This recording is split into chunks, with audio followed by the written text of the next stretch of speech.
All right, guys, welcome back to the channel. Today we are going to be taking a look at a new monitor drop. Some of you may think that it is a new monitor, some might think it is more of a refresh. So without further ado, we are going to take a look at this bad boy right here. So we have the new LG OLED 32GX870A.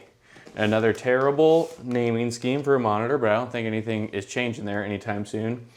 But we're just gonna do a first unboxing on this. Then we'll take a deeper dive. I'm gonna spend a few days with it, and I'm gonna compare it to the previous version, dual mode OLED. So if you're not familiar with it, this is a 240 Hertz 4K OLED, and it can also do 480 Hertz in 1080p. So you have the choice. I personally have never really used the 480 Hertz mode other than when I first got the monitor, just to see what it was all about. But since that point, I've just stuck to the 4K 240, which is, you know, great for me. I've tried a ton of different OLEDs. I've tried the QD OLEDs like the Asus PG32U CDM, and I haven't had. That picture is actually better on that one, but this one fits my use case a little bit better. Has speakers integrated. The speakers on the other one are different than this one, where it's the Pixel sound. These, I believe, are just regular speakers, but just fit my use case a bit better. But we'll get into that more in the review. For now, I just want to kind of give you guys a look at what the unboxing is like on this, and then we'll go from there. All right. So this side is the front. We'll do it this way.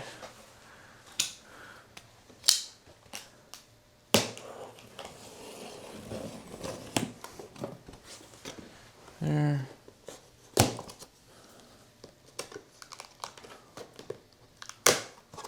All right. So it looks so far pretty typical LG. If you've unboxed a LG monitor, you know what I'm talking about. Okay. Move this styrofoam piece.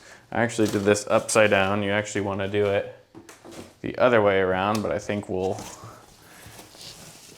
survive.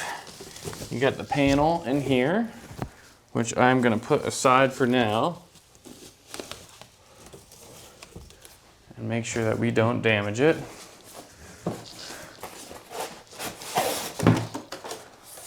We did this completely upside down. That's okay. All right, you got your standard LG box, which is going to come with all of our cables and other things like that.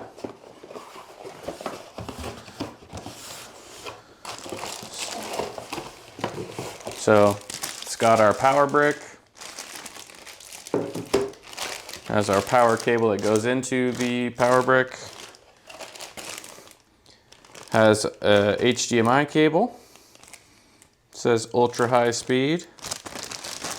I would assume that it's a HDMI 2.1, but we'll let you know on that one.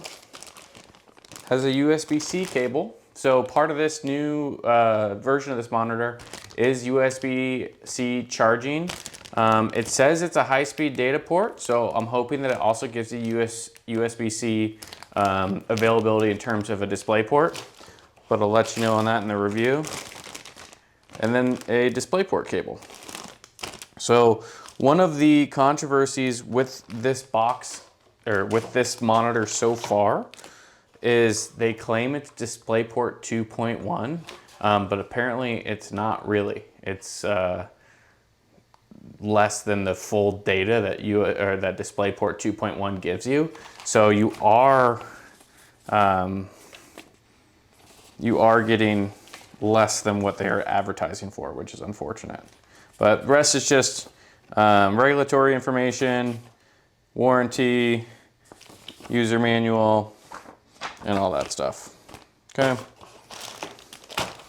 I don't think I've ever read a user manual for a monitor, but maybe some of you do. All right, so that's what comes in this box. We'll put this in here for now. And the rest is a stand. So I know a lot of people like this new stand that they've been doing because it doesn't take up a ton of desk space. But I use a monitor arm, so this doesn't really apply to me, but we will set it up for today's purposes.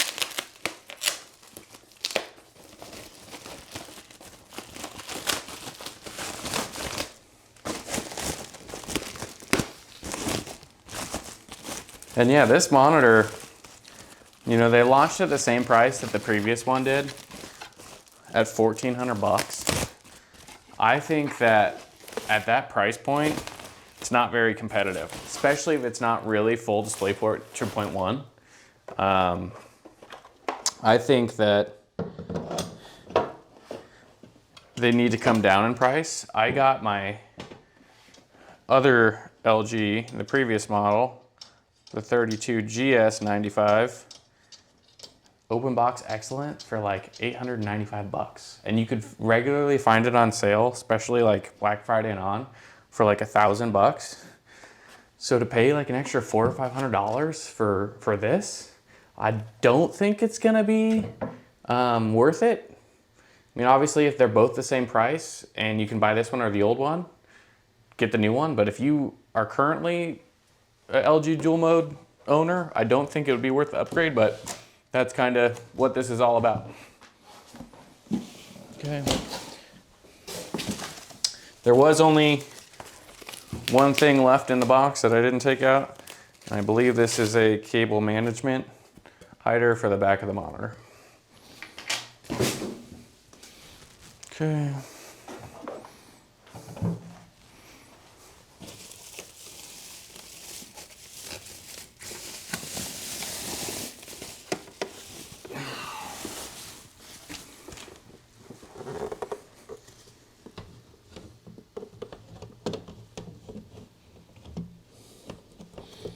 Usually you'd want to do this when it's laying down flat in the box.